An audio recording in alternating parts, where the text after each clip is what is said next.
الرحيم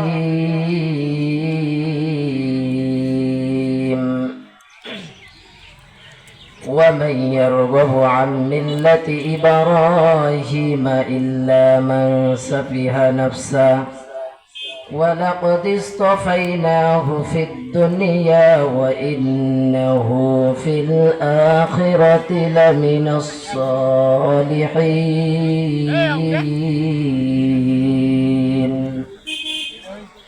قال رسول الله صلى الله عليه وسلم وقال تعالى كل أمتي يدخلون الجنة إلا من أبى. قيل من أبى؟ قال من أطعني دخل الجنة ومن عصاني فقد أبى. سبحانك لا علم لنا إلا ما علمتنا إنك أنت العليم الحكيم. رب اشرح لي صدري ويسر لي أمري واحلل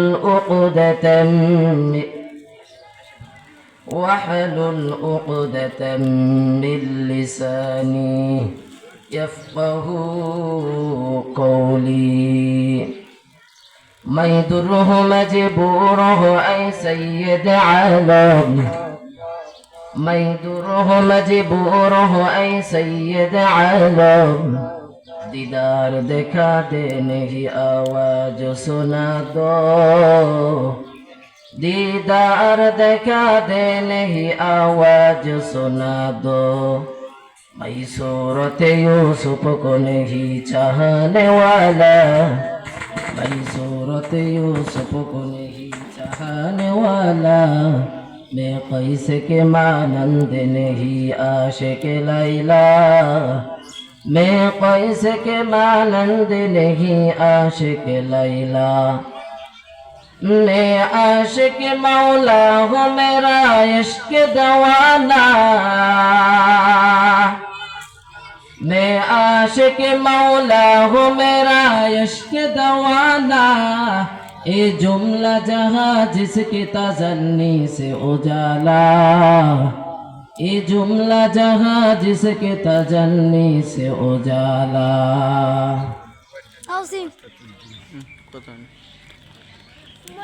আলহামদুলিল্লাহ পিছলডাঙ্গা মধ্যপাড়া কবরস্থান উন্নয়ন কল্পে একদিন ব্যাপী বিশাল ওয়াজ মাহফিল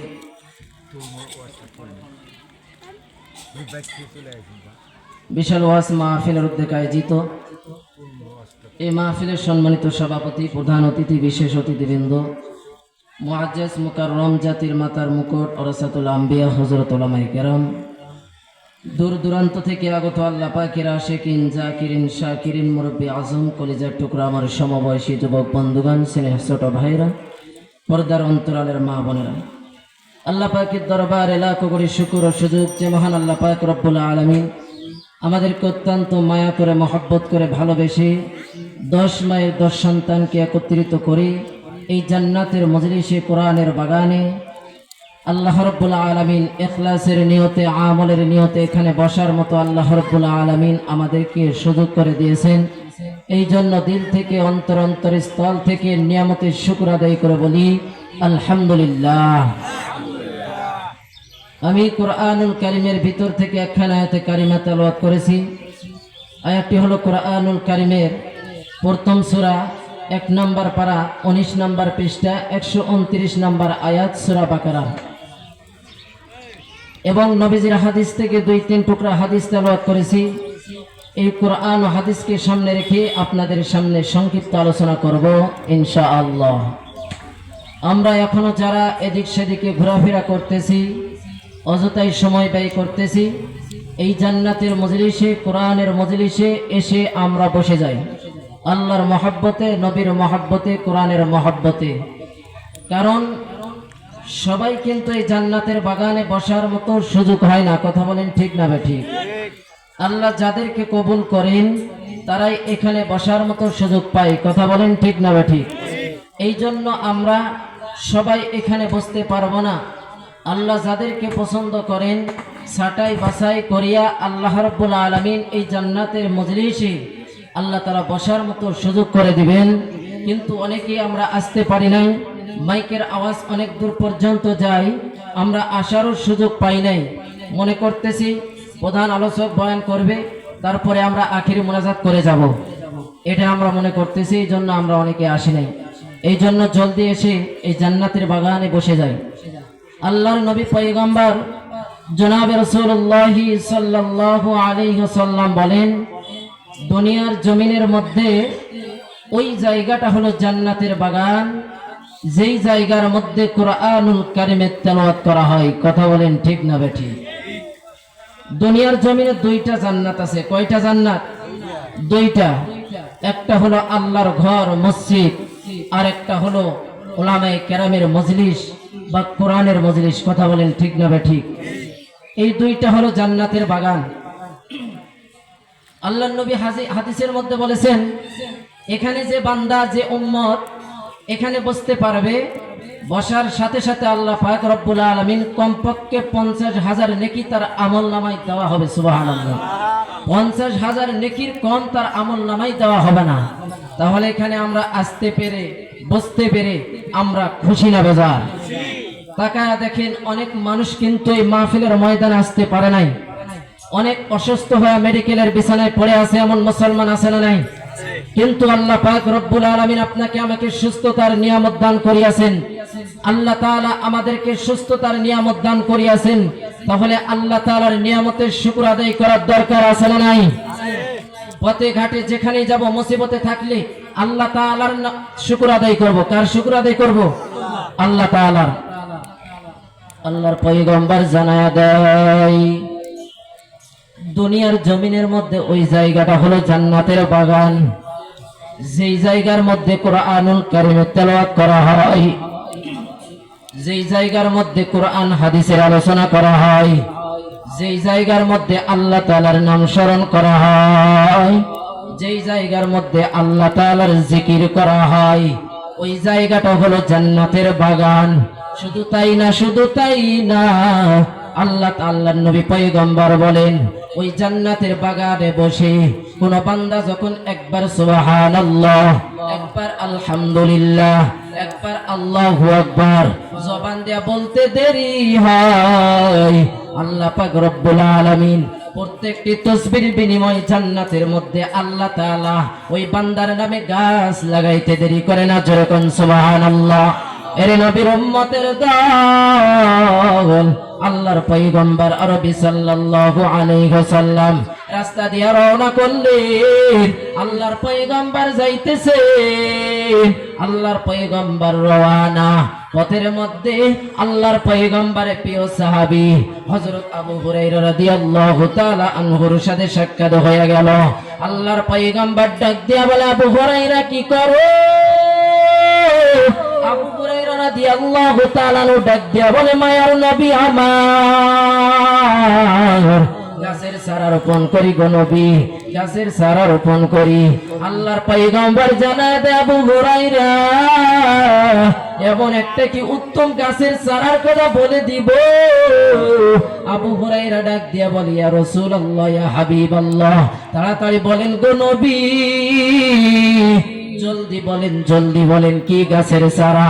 আল্লাহর পয়গম্বর ডাক দিয়া বলে, আবু হুরায়রা জবান দিয়া যদি পড়ো সুবহানাল্লাহি আলহামদুলিল্লাহ লা ইলাহা ইল্লাল্লাহু আল্লাহু আকবার ওয়া লিল্লাহিল হামদ, এই দোয়া পড়তে দেরি হয়। আবু হুরায়রা এই দোয়া পড়তে দেরি হবে, কিন্তু জান্নাতের মধ্যে আমার আল্লাহ ওই গাছের বিনিময়, ওই সুবহানাল্লাহ দোয়ার বিনিময়, এক একটা তাসবির বিনিময় আমার আল্লাহ জান্নাতের মধ্যে এক একটা চারা রোপণ করে দিবে। জোরে কোন সুবহানাল্লাহ। এরে নবীর আশিক উম্মতের দল, জিকির করার দরকার আছে না নাই? জলদি বলেন, জোরে বলেন, জিকির করার দরকার আছে না নাই? জিকির করলে কি হয় জানো? ও পিছলডাঙ্গা মধ্যপাড়ার মুসলমান ইমানদার আল্লাহর গোলাম, জিকির করলে কি হয় জানো? জিকির করলে আমার আল্লাহর সাথে সম্পর্ক তৈরি হয়। জিকির করলে কি হয় জানো? আমার আল্লাহর সাথে বন্ধুত্ব তৈরি হয়। আল্লাহর পয়গম্বর মুসা আলাইহিস সালাতু ওয়াস সালাম তুর পাহাড়ে যাইতেছেন। ওরে নবীর আশিক উম্মতের দল, আল্লাহর পয়গম্বর মুসা আলাইহিস সালাতু ওয়াস সালাম তুর পাহাড়ে যাইতেছেন, জঙ্গলের পাশ দিয়া যাইতেছেন, পাহাড়িয়া অঞ্চল। আল্লাহর পয়গম্বরের কানে আওয়াজ আসতেছে, কে জানি আমার আল্লাহর নামে জিকির করে। সুবহানাল্লাহ, আলহামদুলিল্লাহ, আল্লাহু আকবার, লা ইলাহা ইল্লাল্লাহ। আল্লাহ নামের জিকির করে আল্লাহর পয়গম্বর মুসা আলাইহিস সালাতু ওয়াস সালাম ডানে তাকায়া দেখে কাউকে দেখা যায় না, বামে তাকায়া দেখে কাউকে দেখা যায় না, সামনে তাকায়া দেখে কাউকে দেখা যায় না, পিছনে তাকায়া দেখে কাউকে দেখা যায় না, চতুর্দিকে কাউকে দেখা যায় না। এবার পয়গম্বর মুসা আলাইহিস সালাতু ওয়াস সালাম সামন দিকে আগায়া গেলেন, আওয়াজটা ফলো করিয়া সামনে যখন যায় আল্লাহর পয়গম্বর মুসা আলাইহিস সালাতু ওয়াস সালাম তাকায়া তাকায়া দেখতেছে বিশাল বড় একটা মৌমাছির চাক দেখা যায়। আল্লাহর পয়গম্বর ওই মৌমাছির চাকটা দেখতে পেয়ে এবার ডাক দিয়া বলে, কিরে আল্লাহর বান্দা, আল্লাহর নামে জিকির করো কে তুমি? এবার আল্লাহর বান্দা ওখান থেকে আওয়াজ দিতেছে, আমার নাম হলো আব্দুল্লাহ, আমি আল্লাহর নামে জিকির করি। এবার পয়গম্বর মুসা আলাইহিস সালাতু ওয়াস সালাম আল্লাহর বান্দাকে ডাক দিয়া বলে, ভাই কতদিন পর্যন্ত এখান থেকে এখানে বসে আল্লাহর নামে জিকির করো, আল্লাহর নামে ধ্যান করো, আল্লাহর নামে মুরাকাবা করো? ওখান থেকে আওয়াজ আসতেছে, ভাই আপনার পরিচয় আমি জানি না, আপনাকে আমি চিনি না, আমি এখানে 400 বছর পর্যন্ত আমি আল্লাহর নামে জিকির করি। জোরে কোন সুবহানাল্লাহ। 1 বছর 2 বছর নয়, 50 বছর নয়, 100 বছর নয়, 400 বছর পর্যন্ত আল্লাহর বান্দা আল্লাহর নামে জিকির করতেছে। কার নামে জিকির করে? তাহলে জিকির করলে লাভ না ক্ষতি? লাভ না ক্ষতি? জিকির করলে কি হয়? জিকির করলে আমার মাওলার সাথে সম্পর্ক তৈরি হয়। জিকির করলে কি হয়? আমার মাওলার সাথে বন্ধুত্ব তৈরি হয়। এই জন্য তো আল্লাহ তাআলা বলেন, ইয়া আইয়ুহাল্লাযীনা আমানু যকুরুল্লাহা যিকরান কাসীরা। আল্লাহ তাআলা বলে, বান্দা বেশি বেশি আমি আল্লাহর নামে জিকির করো। জিকির করলে কলব পরিষ্কার হয়, কলব তাজা হয়। জিকির করলে নামাজের মধ্যে শান্তি পাওয়া যায়। জিকির না করার কারণে আমরা নামাজে শান্তি পাই না, ইবাদত করিয়া শান্তি পাই না, কোরআন তেলাওয়াত করিয়া করিয়া শান্তি পাই না। জিকির না করার কারণে। কথা বলেন ঠিক না বেঠিক? আমি কোরআনুল কারীমের ভিতরে একখানা আয়াতে কারিমা তেলাওয়াত করেছি। এখন আয়াতের বিষয় চলিয়া যাই। সূরা বাকারার 129 নম্বর আয়াত তেলাওয়াত করেছি। মুসলিম মিল্লাতের পিতা ইব্রাহিম আলাইহিস সালাতু ওয়াস সালাম তার সন্তানদের জন্য আল্লাহ তাআলার কাছে দোয়া করেছেন। কার কাছে দোয়া করেছেন? জবান ছেড়ে দিয়ে বলেন, কার কাছে? আল্লাহর কাছে দোয়া করেছেন যে আল্লাহ আমার সন্তানদের মাঝে থেকে একজন নবী পাঠান, যিনি তোমার আয়াত সমূহ তেলাওয়াত করে শোনাবেন, কিতাব শিক্ষা দিবেন, হিকমত শিক্ষা দিবেন, তাওহীদ শিক্ষা দিবেন, কোরআন শিক্ষা দিবেন, কালেমা শিক্ষা দিবেন, হিকমত শিক্ষা দিবেন এবং সবাইকে পরিশুদ্ধ করবেন। এরকম একজন পয়গম্বর দুনিয়ার জমিনে পাঠায়া দেন। এরকম কে দোয়া করলেন? জবান ছেড়ে দিয়ে বলতে হবে, কে দোয়া করলেন আল্লাহর কাছে? হযরত ইব্রাহিম আলাইহিস সালাতু ওয়াস সালাম, মুসলিম মিল্লাতের পিতা, আমাদের জাতির পিতা হযরত ইব্রাহিম আলাইহিস সালাতু ওয়াস সালাম আল্লাহর কাছে দোয়া করলেন তার সন্তানদের মধ্য থেকে আল্লাহ একজন পয়গম্বর নবী রাসূল দুনিয়ার জমিনে পাঠায়া দেন। ওরে নবীর আশিক উম্মতের দল, এবার আল্লাহ পাক রব্বুল আলামিন আমাদের নবী বিশ্ব নবী কুল কায়নাতের নবী 18,000 মাখলুকাতের নবী ইমামুল মুরসালিন রাহমাতাল লিল আলামিন সরকার দু আলম জনাবে রাসূলুল্লাহ সাল্লাল্লাহু আলাইহি ওয়াসাল্লাম কি আল্লাহ তাআলা দুনিয়ার জমিনে পাঠিয়ে দিলেন। 40 বছর বয়সে নবুয়ত পেলেন। আল্লাহ পাক রব্বুল আলামিন যখন নবীকে মায়ের গর্ভে রাখলেন তখন তার বাবা দুনিয়ার জমিন থেকে বিদায় হয়ে চলে গেল। দুনিয়ার জমিন থেকে বিদায় নিলেন। কথা বলেন ঠিক না ঠিক? আল্লাহর পয়গম্বর যখন মায়ের পেটে বাবা ইন্তিকাল করেছেন, বাবা দুনিয়ার জমিন থেকে বিদায় হয়ে গেলেন। এবার আল্লাহর নবী যখন দুনিয়ার জমিনে আগমন করলেন, 6 বছর বয়স, মা তখন দুনিয়ার জমিন থেকে বিদায় হয়ে গেলেন। এবার বাবার ইন্তিকালের পরে দাদা আব্দুল মুত্তালিব হয়েছেন গার্জিয়ান। 40 বছর বয়সে নবুয়ত পেয়েছেন। এখন জিজ্ঞেস করতে পারেন হুজুর তাহলে দুনিয়ার জমিনে আসলেন কবে? কোন রাতে আছে 8, 9 অথবা 12 রবিউল আউয়াল। 40 বছর বয়সে নবুয়ত পেয়েছেন। নাজিল হয়েছে ইকরা বিসমি রাব্বিকাল্লাযী খালাক খালাকাল ইনসানা মিন আলাক, অর্থাৎ সূরা আলাকের প্রথম আয়াতগুলো নবীর উপর অবতীর্ণ হয়েছে। এবার আল্লাহর পয়গম্বর তাওহীদের দাওয়াত দিতে আরম্ভ করেছেন, দ্বীনের দাওয়াত দিতে আরম্ভ করেছেন, কোরআনের দাওয়াত দিতে আরম্ভ করেছেন, ইসলামের দাওয়াত দিতে আরম্ভ করেছেন। আল্লাহ পাক রব্বুল আলামিন যখন নবীকে নবুয়তি দায়িত্ব দিলেন, 40 বছর বয়সে নবী নবুয়তি দায়িত্ব পেলেন। কোরআনুল কারীম 30 পারা কোরআন নবীর উপর নাজিল হয়েছে। আল্লাহর পয়গম্বর যখন দাওয়াত দিতে বের হবেন মক্কার জমিনে, মক্কার জমিনটা ছিল সুদে ভরা, মক্কার জমিনটা ছিল ঘুষে ভরা। মক্কার জমিনের মানুষগুলো সুদ খাইতো, মক্কার জমিনের মানুষগুলো ঘুষ খাইতো, টেন্ডারবাজি করত, নেতাগিরি করত, নিজেকে খোদা দাবি করত। আবু জেহেল সহ উতবা সাইবা ওলিদ মুগীরা যত বেঈমান আছে সব বেঈমানের দল নিজেকে খোদা দাবি করত। এবার সে ষড়যন্ত্র শুরু করে দিল। মুহাম্মদ যদি কালেমার দাওয়াত দেয়, মুহাম্মদ যদি ইসলামের দাওয়াত দেয় তাহলে আমাদের দলের সংখ্যা কমে যাবে। মুহাম্মদকে কিভাবে দুনিয়ার জমিন থেকে বিদায় করা যায় এই পায়চারা শুরু করছে। কথা বলেন ঠিক না ঠিক?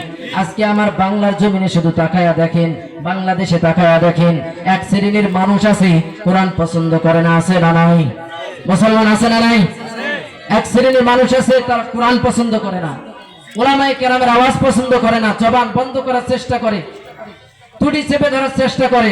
কথা বলেন আছে না নাই? এই মানুষগুলো মুসলমানেরই সন্তান। কার সন্তান? মুসলমানেরই সন্তান। আজকে উলামায়ে কেরামরা নবীর দায়িত্ব পালন করতেছে। ইন্নামাল উলামা ওয়ারাসাতুল আম্বিয়া, নবীর ওয়ারিস। উলামায়ে কেরাম কি? নবীর ওয়ারিস। আল্লাহর নবী পয়গম্বর জনাব রাসূলুল্লাহ সাল্লাল্লাহু আলাইহি ওয়াসাল্লাম দুনিয়ার জমিন থেকে বিদায় হয়ে যাবেন। আজ থেকে 1500 বছর আগে আল্লাহর পয়গম্বর জনাব রাসূলুল্লাহ সাল্লাল্লাহু আলাইহি ওয়াসাল্লাম বিদায় হজের ভাষণে সমস্ত সাহাবায়ে কেরামদেরকে দাওয়াত ও তাবলীগের দায়িত্ব দিলেন, মানুষের কল্যাণের দায়িত্ব দিলেন। কিসের দায়িত্ব দিলেন? মানুষের কল্যাণের। আল্লাহ ভোলা মানুষগুলো কি করে আল্লাহ ওয়ালা হয়? টুপিবিহীন মানুষগুলো কি করে টুপিওয়ালা হয়? আদর্শবিহীন মানুষগুলো কি করে আদর্শওয়ালা হয়? দাড়িবিহীন মানুষগুলো কি করে দাড়িওয়ালা হয়? এই জন্য আল্লাহর পয়গম্বর এভাবে সাহাবায়ে কেরামদেরকে দায়িত্ব দিলেন। এখন তো সাহাবায়ে কেরামদেরকে পাওয়া যায় না। সাহাবায়ে কেরাম তাদেরকে দায়িত্ব দিলেন তাবিনদেরকে। তাবিনরা দুনিয়ার জমিন থেকে বিদায় নিলেন। তাবিনদেরকে দায়িত্ব দিলেন। তাবিনরা দুনিয়ার জমিন থেকে বিদায়। উলামায়ে মুজতাহিদিন, উলামায়ে মুতাআখিরিন, আউলিয়ায়ে কেরাম, আম্বিয়ায়ে কেরাম, শুহাদায়ে কেরাম, এভাবে করতে করতে উলামায়ে কেরাম পর্যন্ত চলে এসেছে। কথা বলেন ঠিক না ঠিক? তাহলে দাওয়াত ও তাবলীগের দায়িত্ব কে পালন করবে? উলামায়ে কেরাম, নবীর ওয়ারিস। আজকে আমরা সেই উলামায়ে কেরামদেরকে বেইজ্জতি করতেছি। কথা বলেন ঠিক না ঠিক? এই বাংলার জমিনে 15-20 বছর দেখলাম শান্তি আছে, শান্তি পেয়েছি। কেন শান্তি নাই? নবীর আদর্শ নাই, নবীর সুন্নাত নাই, কোরআন নাই। এই কারণে এই শুধু বাংলার জমিনে না, সারা পৃথিবীর জমিনে শান্তি নাই। যদি নবীর আদর্শ থাকতো শান্তিময় হয়ে যাইতো, ইসলাম প্রিয় হয়ে যাইতো মুসলমান। কথা বলেন ঠিক না ঠিক? যতদিন পর্যন্ত পারিবারিক জীবন থেকে শুরু করে আপনার রাষ্ট্রীয় পর্যন্ত কোরআন দিয়ে সমাজ পরিচালনা করতে না পারবেন ততদিন পর্যন্ত এই বাংলার জমিনে শান্তি আসবে না। কথা বলেন? কোরআন হলো কার আইন? আল্লাহর আইন। আমরা আল্লাহর আইনকে বাস্তবায়ন করতে চাই কি চাই না? কিন্তু এক শ্রেণীর মানুষ আছে আল্লাহর আইনকে বৃদ্ধাঙ্গুলি দেখাই। কথা বলেন ঠিক না ঠিক? কিন্তু আল্লাহ পাক রব্বুল আলামিন আমাদেরকে মায়া করে মহব্বত করে মুসলমান বানাইলেন। আল্লাহ চাইলে তো হিন্দু বানাইতে পারতেন, ইহুদি বানাইতে পারতেন, খ্রিস্টান বানাইতে পারতেন, অন্য কোনো জীবজন্তু, অন্য কোনো মাখলুকাত বানাইতে পারতেন, মাটি বানাইতে পারতেন, কিন্তু আল্লাহ তাআলা আমাদেরকে অত্যন্ত মায়া করে মহব্বত করে ভালোবাসে, এই জন্য মুসলমানের ঘরে দিলেন। কথা বলেন ঠিক না বেঠিক? শুধু তাই না, আমাদেরকে ঈসা নবীর উম্মত বানাইতে পারতেন, মুসা নবীর উম্মত বানাইতে পারতেন। সে আল্লাহ ঈসা নবীর উম্মত বানাই নাই, মুসা নবীর উম্মত বানাই নাই, আমাদেরকে বানিয়েছেন এমন একজন নবীর উম্মত বানাই আমাদেরকে দুনিয়াতে পাঠাইছে, যেই নবী জান্নাতে না যাওয়া পর্যন্ত অন্য কোন নবী জান্নাতে যাইতে পারবে না। এই জন্য সময় সংক্ষিপ্ত, সময় নাই। যে ভূমিকা নিয়ে আলোচনা করতে চাইছিলাম সেই ভূমিকা আমি আর যাব না। এখন দান সম্পর্কে কিছু বয়ান করব, কারণ কবরস্থানের উপলক্ষে মাহফিল হইতেছে। এই কারণে না, নিজের জীবনের চাইতে নবীকে মহব্বত করত। কিসের চাইতে? নিজের জীবনের চাইতে।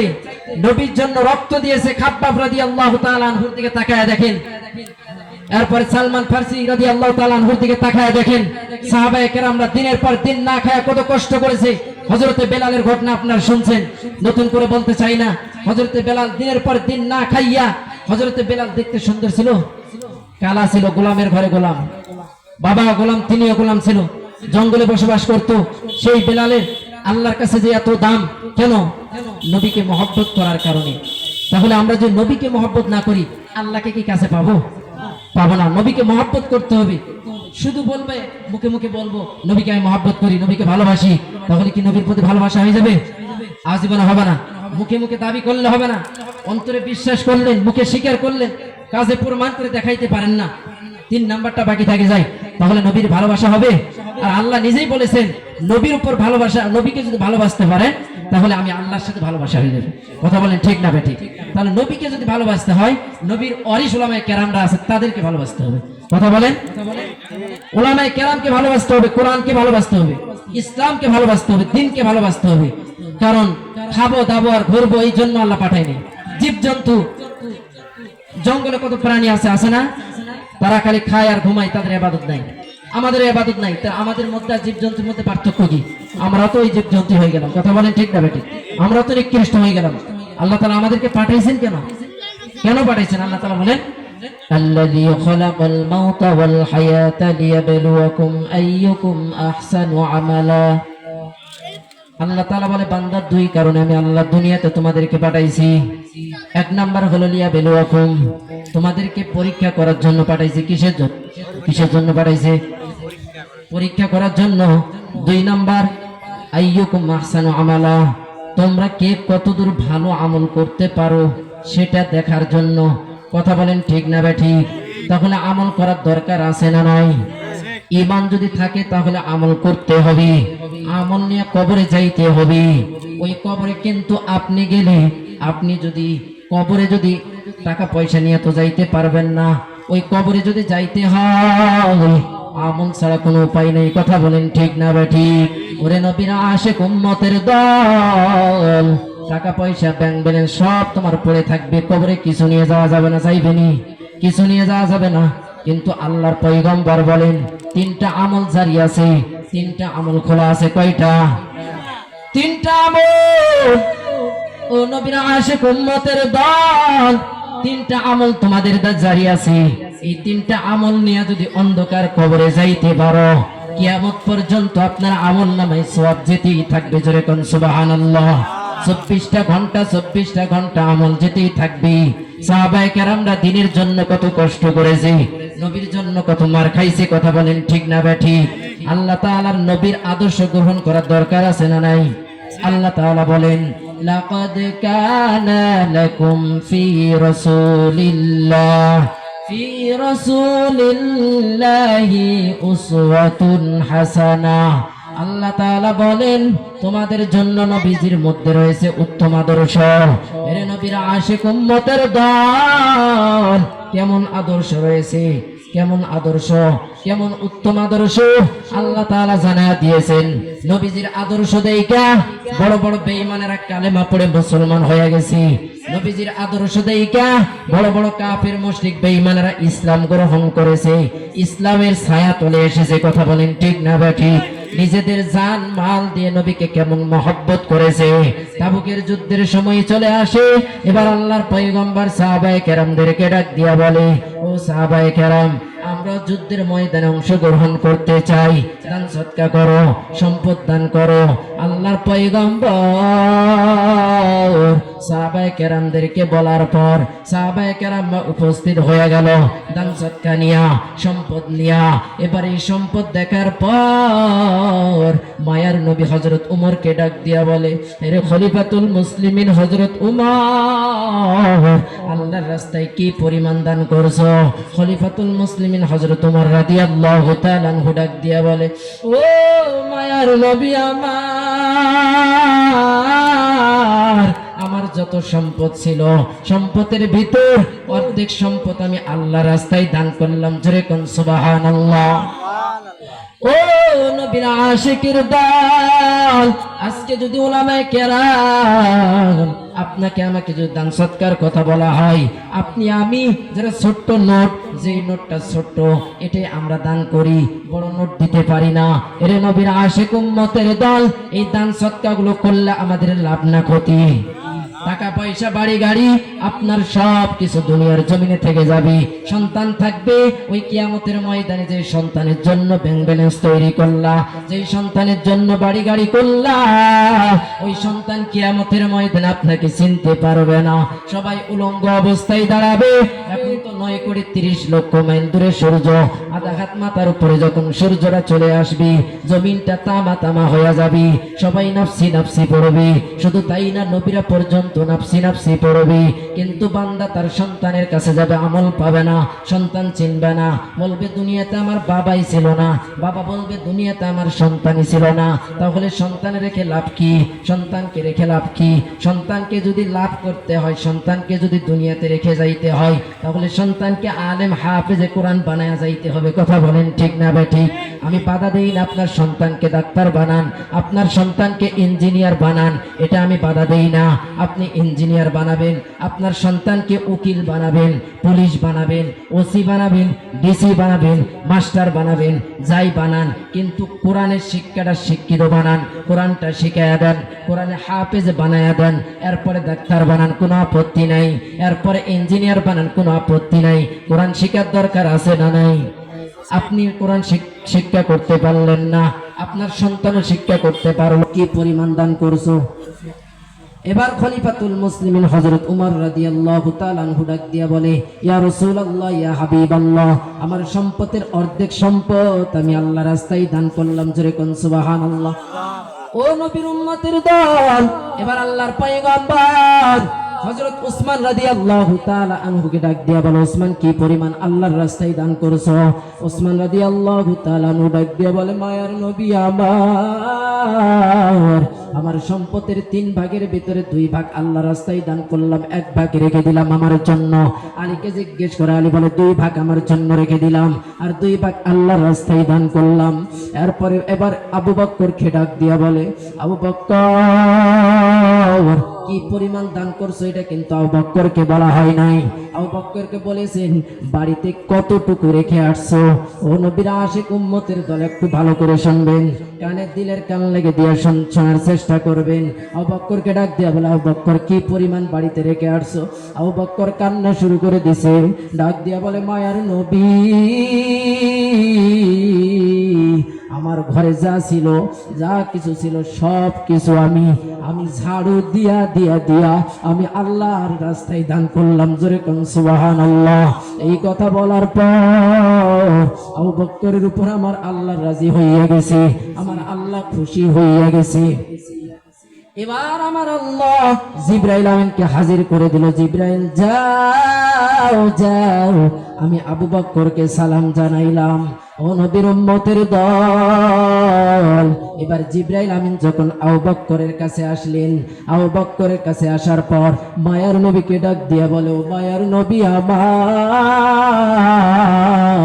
আমার আল্লাহ আপনাকে সালাম জানাইছেন, কিন্তু আবু বকরকে আলাদা সালাম জানাইছেন। জোরে কোন সুবহানাল্লাহ।